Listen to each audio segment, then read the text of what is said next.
एक नई क्लास के साथ आप सबका दोबारा से स्वागत है स्मार्टर जीएस पर। आज का टॉपिक है सोर्स ऑफ कॉन्स्टिट्यूशन, संविधान के क्या क्या स्रोत हैं। और इस वाले टॉपिक से भर भर के क्वेश्चन आता है कॉम्पिटिटिव एग्जाम्स में। कोई भी कंपटीशन का एग्ज़ाम आप उठा लें, कोई ना कोई क्वेश्चन आपको इस टॉपिक से मिलेगा ही मिलेगा। आज हमारी कोशिश ये रहेगी कि इस टॉपिक को बहुत अच्छे से हम थ्रोली कवर कर लें, ताकि या क्वेश्चन को अटैम्प्ट करने में मिस्टेक्स हमसे ना हो। शुरू करते हैं। देखिए, जब संविधान बनाया गया था तो हमने बहुत सारे कॉन्स्टिट्यूशन की मदद ली थी। क्यों मदद ली थी?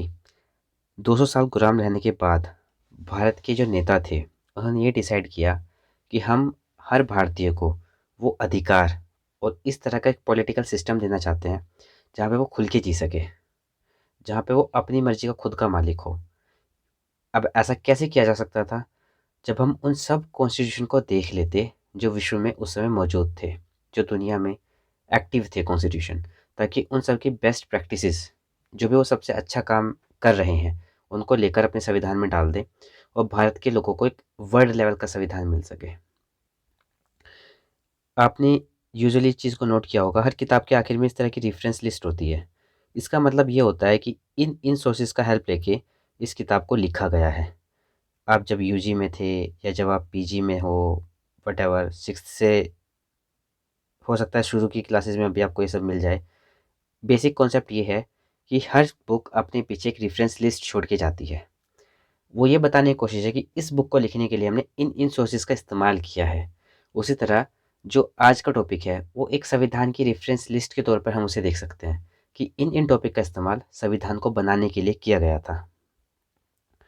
और इस रेफरेंस लिस्ट में हमने पहला टॉपिक चुना है यूएसए का। इससे क्या क्या हम इंस्पायर्ड हैं, इससे ये डिस्कस करते हैं। देखिए, फर्स्ट ऑफ ऑल आप थोड़ी बहुत ही ज्योग्राफी भी समझ लें। ये पूरा का पूरा नॉर्दर्न अमेरिका कॉन्टिनेंट है। आप इसको भूल जाइए, ये कनाडा है। इसको भूल जाइए, ये मैक्सिको है। आपको जो याद रखना है वो सिर्फ इसको और इसको याद रखना है। ये है USA, United state of America. आज हमारा टॉपिक का डिस्कशन इसी को लेके रहने वाला है। देखिए, यूएसए से हमने लिए हैं फंडामेंटल राइट। आपको पता होगा भारत के लोगों के पास कुछ बेसिक बेसिक से अधिकार हैं। आपको बोलने की आज़ादी है, आपको मारा नहीं जा सकता, मृत्यु दंड नहीं दिया जा सकता जब तक कोर्ट इसको अलाउ ना करे। आपको अपने शोषण के विरुद्ध अधिकार है, कोई आपका एक्सप्लॉयटेशन नहीं कर सकता। और अगर ये सब होता है तब इनसे बचने के लिए आपको सुप्रीम कोर्ट या हाई कोर्ट जाने का अधिकार भी है। ये सब हमने यूएसए से इंस्पायर होकर लिया है। दूसरा टॉपिक हमने लिया है न्यायपालिका की स्वतंत्रता।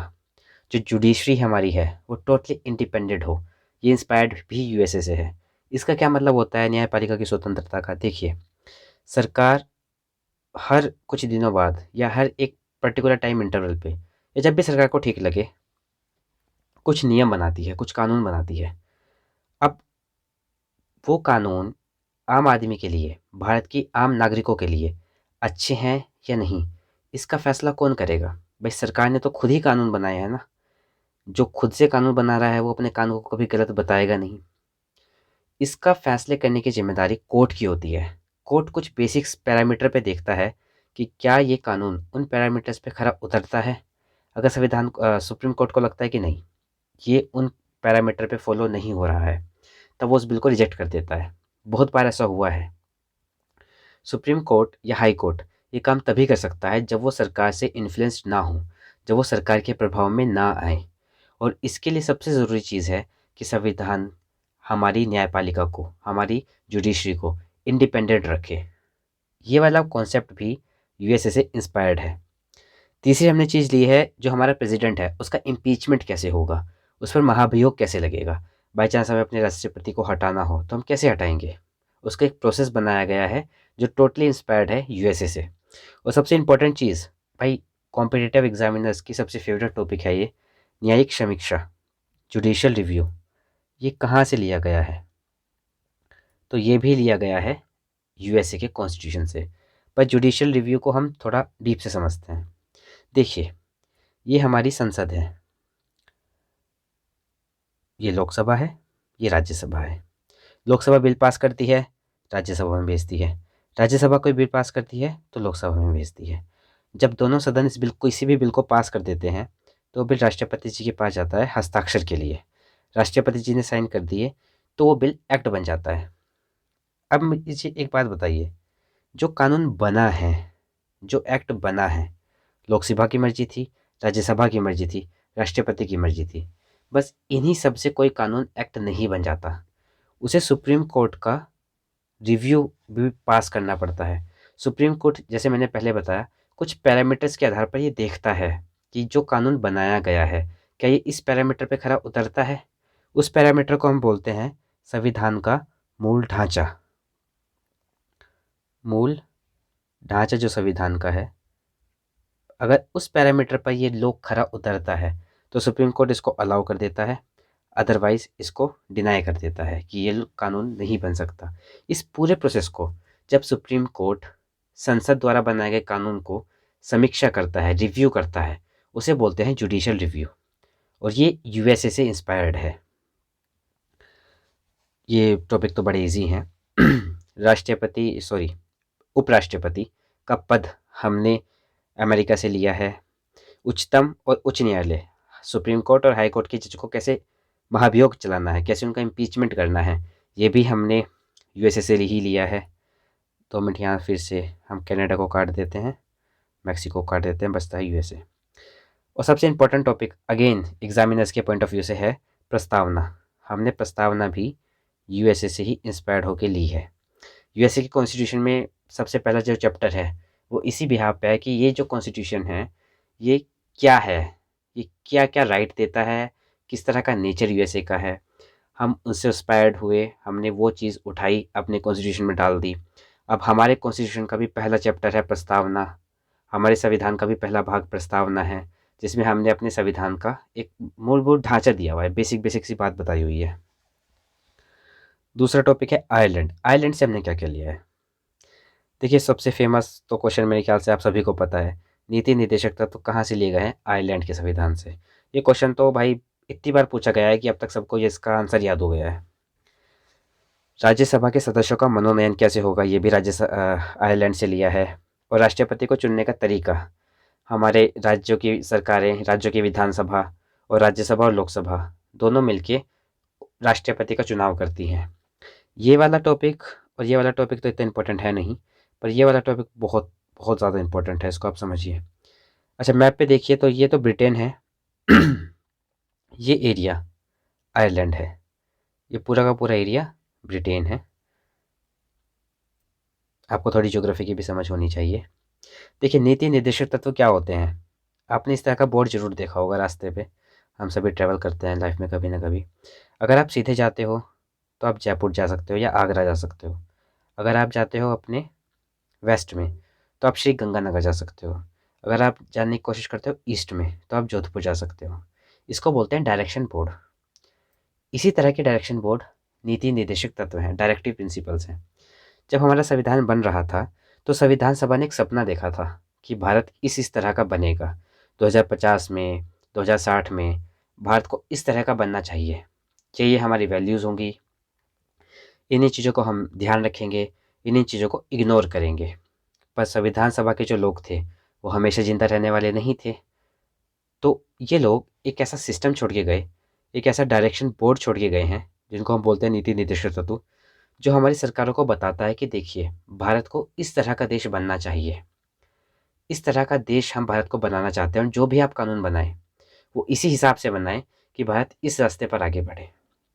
नीति निर्देशक तत्व देश को एक रास्ता दिखा के गए हैं कि आपको इस रास्ते पे चलना है।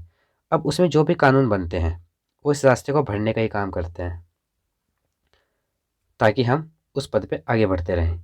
हमारा नीति निर्देशक तत्व बोलता है कि सभी लोगों के लिए एक समान नागरिक कानून होना चाहिए, कॉमन सिविल लॉ। अब सरकार उस पर विचार कर रही है। हमारा नीति निर्देशक तत्व बोलता है कि भारत में ऐसा सिस्टम होना चाहिए कि सबको फ्री का न्याय मिल सके। उसके लिए आपको पता है लोक अदालत लगती हैं, ग्राम अदालतें लगती हैं। तो नीति निर्देशक तत्वों को इस बात से आप समझिए कि वो निर्देश देते हैं, वो एक डायरेक्शन दिखाते हैं सरकार को कि अगर आपको कोई कानून बनाना है तो इस डायरेक्शन को फॉलो करके वो कानून को बनना चाहिए। और ये कॉन्सेप्ट हमने आयरलैंड से लिया है। अब कनाडा की बात करते हैं। हमारा सेंटर बड़ा मजबूत है। हमारे सेंटर के पास कुछ बहुत मजबूत पावर्स हैं। स्टेट का कोई बहुत इंपॉर्टेंट रोल है नहीं। सेंटर जब चाहे और स्टेट की बिना मर्जी से स्टेट को तोड़ सकता है। वेल, सुनने में बड़ा अजीब लगेगा आपको, बट ऐसे पॉसिबिलिटी है। संविधान ने केंद्र सरकार को ऐसे अधिकार दिए हैं कि अगर केंद्र सरकार चाहे तो रातों रात किसी राज्य का पूरा नक्शा बदल दे। और जो केंद्र सरकार का इतना मजबूत होना है ना, वो हमने कनाडा से इंस्पायर हुआ है। कनाडा कहाँ पर है? ये यूएसए है, ये अलास्का है, ये मैक्सिको है, ये कनाडा है। इस देश के संविधान से हमने ये वाला कॉन्सेप्ट लिया है कि हमारा सेंटर बड़ा मजबूत होगा। दूसरा कॉन्सेप्ट क्या लिया है? अवशिष्ट शक्तियाँ केंद्र के पास होंगी, रेजिडुअरी पावर सेंटर के पास होंगी। रेजिडुअरी पावर, अवशिष्ट शक्तियाँ क्या होती हैं? देखिए, जिस समय संविधान बनाया जा रहा था उस समय फेसबुक को कोई नहीं जानता था कि फेसबुक नाम की कोई चीज़ होगी। गूगल का किसी को नहीं पता था, अमेजोन का किसी को नहीं पता था। ड्रोन्स उड़ेंगे ये कौन नहीं जानता था। किसी को ये नहीं पता था कि एआई, आर्टिफिशियल इंटेलिजेंस करके कोई चीज़ होगी। क्वांटम कंप्यूटर्स बनेंगे, ये भी किसी को नहीं पता था। तो ये जो सिस्टम है जिसके बारे में संविधान में मेंशन नहीं है, और जो ऐसे काम हैं जो संविधान के बनने के बाद आए, मान लिया 2050 में टाइम ट्रैवलिंग मशीन आ गई, तो उससे जुड़े हुए जो भी कानून हैं, उससे जुड़े हुए जो भी लॉज हैं, वो शक्ति, उसके ऊपर लॉ बनाने की शक्ति हमने सेंटर को दे रखी है। इसको बोलते हैं अवशिष्ट शक्तियाँ। ऐसी शक्तियाँ जिनके बारे में अभी हमें कुछ नहीं पता है, ऐसे पॉइंट्स जिनके बारे में हमें कुछ अभी नहीं पता है, बट जो फ्यूचर में हो सकता है कि राइज हो जाए, हो सकता है फ्यूचर में वो टॉपिक जनरेट हो और तब आपको उस पर कानून बनाना पड़े। इस तरह से की शक्तियों को हमने दे दिया है सेंटर को। थर्ड पॉइंट लिया है, ये बहुत इंपॉर्टेंट पॉइंट है again exam point of view से, कि राज्यपालों का अपॉइंटमेंट कैसे होगा। एक स्टेट में एक राज्यपाल होगा, दो स्टेट में भी हो सकता है वैसे एक ही व्यक्ति राज्यपाल, पर जो पूरा का पूरा सिस्टम है कि राज्यपाल का सिस्टम ऐसे ऐसे होगा। हम राज्यपाल का चुनाव नहीं करते। अमेरिका में राज्यपाल का चुनाव होता है। इंडिया में राज्यपाल का चुनाव नहीं होता, वो एक एजेंट होता है सेंटर का जो राज्य सरकार पे निगरानी रखता है। और ये सिस्टम हमने कनाडा से इंस्पायर होकर लिया है। इस पॉइंट को तो आप याद रखना, भले ही सब कुछ बोल जाओ, पर इस पॉइंट को आपको याद रखना है। ऑस्ट्रेलिया से क्या लिया है? ऑस्ट्रेलिया से भी तो बहुत इंपॉर्टेंट इंपॉर्टेंट चीज़ें ली हैं। समवर्ती सूची, कॉन्करेंट लिस्ट हमने ऑस्ट्रेलिया से ली है। कॉन्करेंट लिस्ट क्या होती है? देखिए, संविधान ने शक्तियों का बंटवारा किया है। एक तरफ है हमारी यूनियन, एक तरफ है हमारी स्टेट। स्पेस का मामला हुआ तो यूनियन उस पर कानून बनाएगी। साइंस टेक्नोलॉजी का कोई मामला हुआ तब यूनियन कानून बनाएगी। रेलवे का कोई मामला हुआ तब यूनियन कानून बनाएगी। दूसरी तरफ स्टेट है। स्टेट में जैसे कि खेती से जुड़ी कोई चीज़ है तो स्टेट कानून बनाएगा। लॉ एंड ऑर्डर है तब स्टेट कानून बनाएगा। पुलिस है तब स्टेट कानून बनाएगा। कुछ शक्तियाँ यूनियन को दी गई हैं, कुछ शक्तियाँ स्टेट को दी गई हैं। कुछ ऐसी शक्तियाँ हैं जो दोनों के पास हैं, जिस पे यूनियन भी कानून बना सकता है और स्टेट भी कानून बना सकता है। ऐसी शक्तियों को, ऐसी लिस्ट को बोलते हैं समवर्ती सूची। और इस पर समवर्ती सूची नाम की कोई चीज़ इंडिया के कॉन्स्टिट्यूशन में होगी, ये अवधारणा हमने ली है, ये कॉन्सेप्ट हमने लिया है ऑस्ट्रेलिया के संविधान से। दूसरा है freedom of trade commerce inter state, दो राज्यों के बीच मुक्त व्यापार। देखिए, आपने सुना होगा पाकिस्तान ने भारत से व्यापार करने पर रोक लगा दी, चाइना ने कुछ सामान पर एक्साइज ड्यूटी बढ़ा दी। इस तरह की तमाम चीज़ें होती रहती हैं, पर कभी आपने ऐसा सुना है कि हरियाणा ने तमिलनाडु का सामान लेने पे एक्साइज ड्यूटी को बढ़ा दिया है, या हरियाणा ने पश्चिम बंगाल पे ज़्यादा टैक्स लगा दिया? ऐसा नहीं होता। हमारे यहाँ पे एक स्टेट के बीच में जो व्यापार होता है वो टोटली फ्री है, उस पर कोई टैक्स नहीं लगता, उस पर किसी तरह का कोई एक्स्ट्रा सरचार्ज हमें देना नहीं पड़ता। इस तरह का जो सिस्टम देश के अंदर लिया गया है उसको बोलते हैं फ्रीडम ऑफ ट्रेड, और ये हमने ऑस्ट्रेलिया से इंस्पायर होकर लिया है। एक और इम्पोर्टेंट पॉइंट, जॉइंट सिटिंग। इस पूरी वीडियो के जो मेन पॉइंट हैं वो यही हैं, इसको मैं स्टार्ट कर देता हूँ। जॉइंट सिटिंग होगी, एक संयुक्त सभा होगी दोनों सदनों की, वो भी हमने ऑस्ट्रेलिया से इंस्पायर होकर ही इस कॉन्सेप्ट को लिया है। जॉइंट सिटिंग क्या होती है उसको देखते हैं। देखिए, जैसा कि मैंने आपको पहले बताया, लोकसभा एक बिल को पास करके राज्यसभा में भेजती है। जब तक बिल राज्यसभा और लोकसभा दोनों से पास नहीं होगा तब तक वो कानून नहीं बन सकता।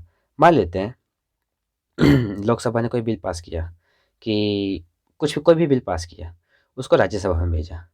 राज्यसभा को उस बिल पे आपत्ति थी।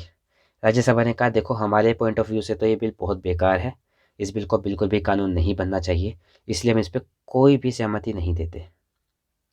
पर लोकसभा का मत है कि नहीं, ये बिल बहुत अच्छा है, इस पे कानून बनना ही चाहिए। लोकसभा अड़ी हुई है कि मुझे कानून बनाना है, राज्यसभा अड़ी हुई है कि मुझे कानून नहीं बनने देना है। तब क्या होगा?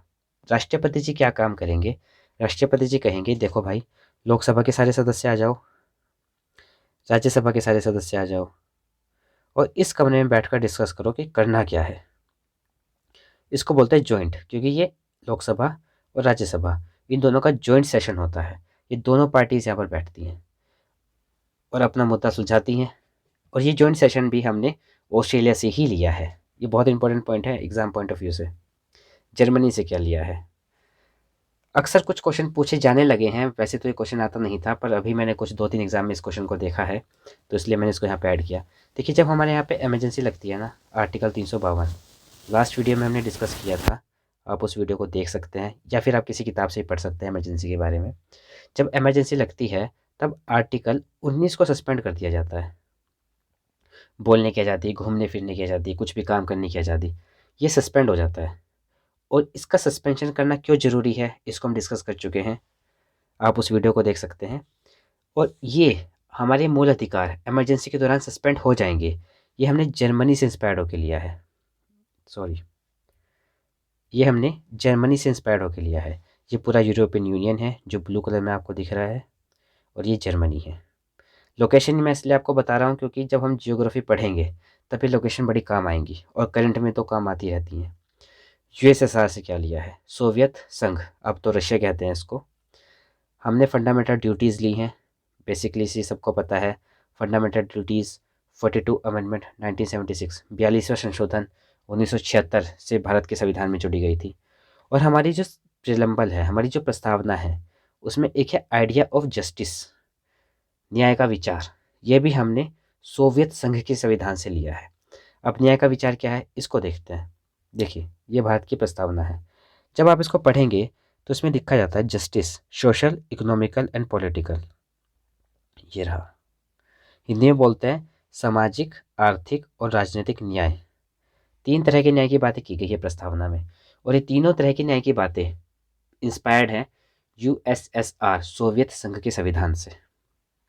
फ्रांस से हमने लिया है कि हम एक रिपब्लिक होंगे। रिपब्लिक का क्या मतलब होता है? देखिए, बहुत सारे देश डेमोक्रेटिक होते हैं, मतलब उनकी सरकार का चुनाव इस तरह से होता है कि आम आदमी की मर्जी की सरकार बनती है। पर उस देश का हेड कौन होगा, ये डिपेंड करता है कि वो देश रिपब्लिक है या नहीं। जैसे कि इंग्लैंड में चुनाव होता है, डेमोक्रेटिक सरकार है, पर उस देश का हेड एक रानी है, यानी वहाँ पे राजशाही है, वहाँ पे मोनार्की है। दूसरी तरफ है जापान। जापान में प्राइम मिनिस्टर कौन होगा, इसका चुनाव भी आम जनता करती है, पर वहाँ पे भी एक राजा है, वहाँ पे भी एक मोनार्की है। लेकिन इंडिया में हमारा पीएम कौन होगा, इसका चुनाव कौन करता है? हम लोग करते हैं। और हमारे स्टेट का हेड कौन होगा, यानी कि हमारे स्टेट का हेड होता है राष्ट्रपति। हमारा राष्ट्रपति कौन होगा, इसका चुनाव भी भारत की जनता ही करती है इनडायरेक्टली। हम लोग विधायकों को और सांसदों को चुनते हैं, वो सब लोग सामूहिक रूप से राष्ट्रपति को चुनते हैं। तो ऐसे देश जिनका जो हेड ऑफ द स्टेट होता है, जो राष्ट्र का अध्यक्ष होता है, उसका चुनाव भी जनता के द्वारा किया जाता है, उसको बोलते हैं रिपब्लिक। और ये हमने फ्रांस से लिया है। देखिए, ये जर्मनी हो गया, ये फ्रांस है, सॉरी ये जर्मनी। प्रस्तावना में स्वतंत्रता और बंधुत्वता का विचार, ये हमने कहाँ से लिया है? ये भी हमने फ्रांस के कॉन्स्टिट्यूशन से लिया है। देखिए, अगेन हम प्रस्तावना पे जाते हैं। ये हमारी प्रस्तावना है जस्टिस। अब जस्टिस का तो हमें पता है, हमने यूएसएसआर से इस कॉन्सेप्ट को लिया है। प्रस्तावना की बात करें तो लिबर्टी, इक्वलिटी और फ्रेटर्निटी, स्वतंत्रता, समता और बंधुत्वता, ये पूरा सिस्टम हमने लिया है फ्रांस से। देखिए, रिवाइज करते हैं। पूरी की पूरी प्रस्तावना कहाँ से ली गई है? यूएसए से। प्रस्तावना में जस्टिस का कॉन्सेप्ट कहाँ से लिया गया है? यूएसएसआर से। और जो बाकी के कॉन्सेप्ट हैं वो कहाँ से लिए गए हैं? फ्रांस से। साउथ अफ्रीका, ये बहुत इंपॉर्टेंट पॉइंट है। अगेन, साउथ अफ्रीका से हमने लिया है संविधान संशोधन का तरीका, procedure for amendment of the constitution. अनुच्छेद 368। जिस समय संविधान बना था उस समय हालात अलग थे, आज के हालात अलग हैं। हमें समय समय पर अपने संविधान को बदलना पड़ता है, पर हम किस तरीके से अपने संविधान को बदलेंगे, हम किस तरीके से अपने संविधान में संशोधन करेंगे, ये प्रोसीजर हमने साउथ अफ्रीका से इंस्पायर्ड होकर लिया है। अनुच्छेद 368, इसके बारे में एक लंबी वीडियो, एक डिस्कशन वाली वीडियो हम जरूर बना देंगे, आप उसको देख सकते हैं। राज्यसभा के सदस्यों का चुनाव कैसे होगा? आपने कभी राज्यसभा के सदस्यों के लिए वोट डाले हैं? लोकसभा के लिए हम सब वोट डालते हैं, राज्यसभा के सदस्यों का कोई चुनाव नहीं करते हम लोग। उनका चुनाव कौन करता है? उनका चुनाव करते हैं विधायक। जब हम राज्य के चुनाव में वोट डालते हैं और विधायकों को चुनते हैं, विधायक ये चुनते हैं कि उनके राज्य से कौन राज्यसभा में बैठेगा। समझ में आ गया तो ठीक है, नहीं समझ में आया तो बस इस पॉइंट को याद रखिए कि राज्यसभा के सदस्यों का चुनाव कैसे होता है, ये तरीका हमने साउथ अफ्रीका से लिया है। जब संसद को पढ़ेंगे तब इस टॉपिक को थोरोली कवर करेंगे ताकि अच्छे से आपके दिमाग में बैठ जाए।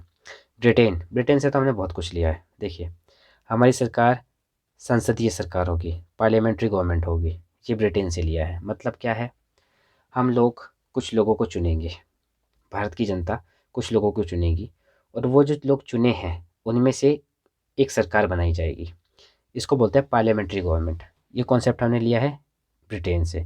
ये आयरलैंड है तो अब ये पॉइंट में नहीं है, ये नॉर्दर्न आयरलैंड है तो ये भी पॉइंट में नहीं है। अब हम सिर्फ इस एरिया की बात कर रहे हैं।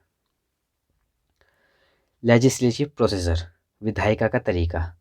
देखिए, कोई भी कानून बनता है तो कानून कैसे बनता है?